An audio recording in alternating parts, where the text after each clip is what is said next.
महोदय को अपने अंतिम उत्तर का तात्पर्य बताओ।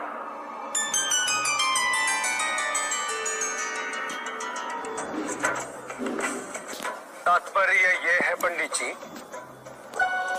इस जगत में 1 गुण, 2 गुण, 3 गुण, 5 गुण, ये सारे आरोपण मानव का मस्तिष्क करता है। अन्यथा जगत तो ब्रह्म माया है और ये सारे गुण भी माया मात्र है। सब कुछ निर्गुण है मेरे महादेव की भांति।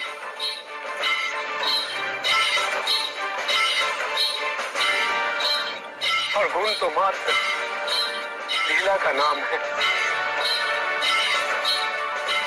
साधु साधु साधु साधु।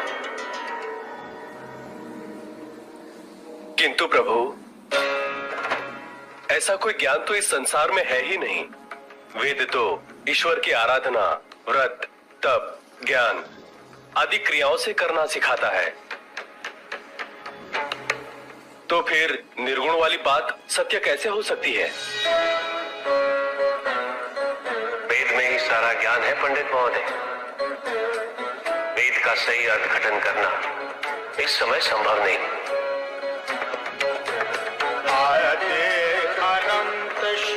प्रजापिता ने वेद के मंत्र दिए ताकि मनुष्य मात्र अपने गुणों के माध्यम से निर्गुण तक पहुंच सके।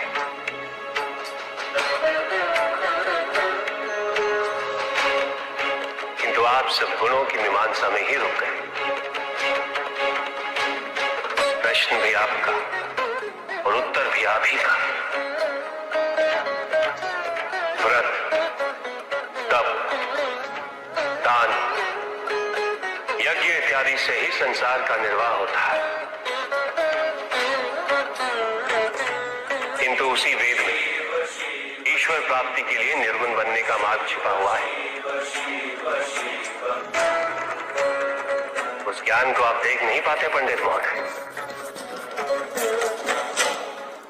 इसीलिए अपने आप को देवताओं से अधिक ज्ञानी समझते।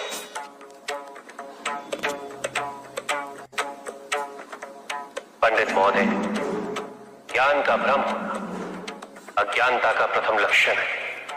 जिस प्रकार भरे हुए पात्र में कुछ नहीं समा था, उसी प्रकार ज्ञान के अहंकार से भरे मन में अधिक ज्ञान नहीं समा था।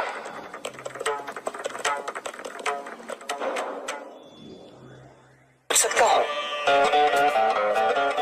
अवश्य ऋषि कश्यप।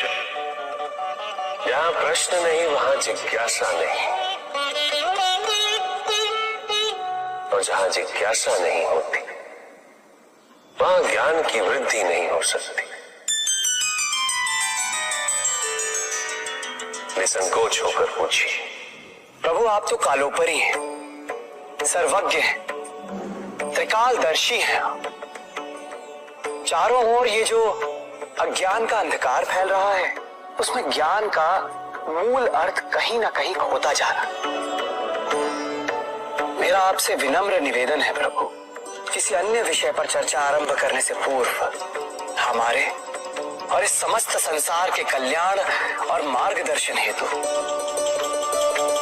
आप ज्ञान की मूल परिभाषा से एक बार हमें पुनः अवगत करवाएं। ज्ञान और अज्ञान की परिभाषा को स्पष्ट रूप से समझने के लिए ज्ञान और अज्ञान की विशेषताओं का स्मरण करना आवश्यक है,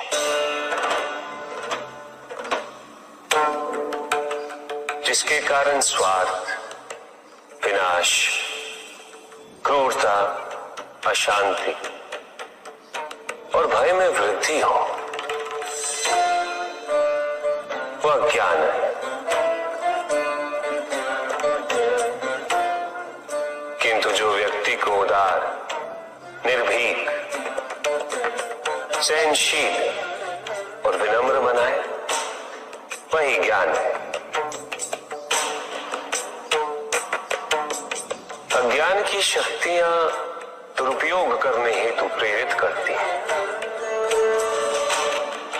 किंतु जो अपनी शक्तियों और अपने सामर्थ्य के प्रति अपने उत्तरदायित्व को समझाए। जो न केवल अपने अपितु अपने से पहले संसार के उद्धार हेतु प्रोत्साहित करे, वो ज्ञान है। ज्ञान का मूल उद्देश्य ही परोपकार है, सृजन है। दूसरों की भावनाओं को समझना, उनका आदर करना, यही ज्ञान है। क्योंकि ज्ञान हमें न केवल अपने अपितु दूसरों के दुख और सुख के प्रति भी संवेदनशील बनाता है। किंतु जो दूसरों की भावनाओं का अनादर करे, उसे ज्ञान की श्रेणी में कैसे रखा जा सकता है? अज्ञान के कारण व्यक्ति सांसारिकता में बंधता जाता है, मोह माया में उलझता जाता है। अज्ञान परम सत्य से दूर ले जाने का माध्यम है, किंतु ज्ञान व्यक्ति को परम सत्य की ओर ले जाता है।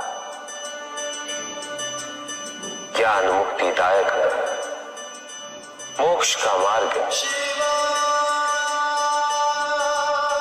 और इस मुक्तिदायक ज्ञान का सर्वोच्च रूप है आत्मज्ञान।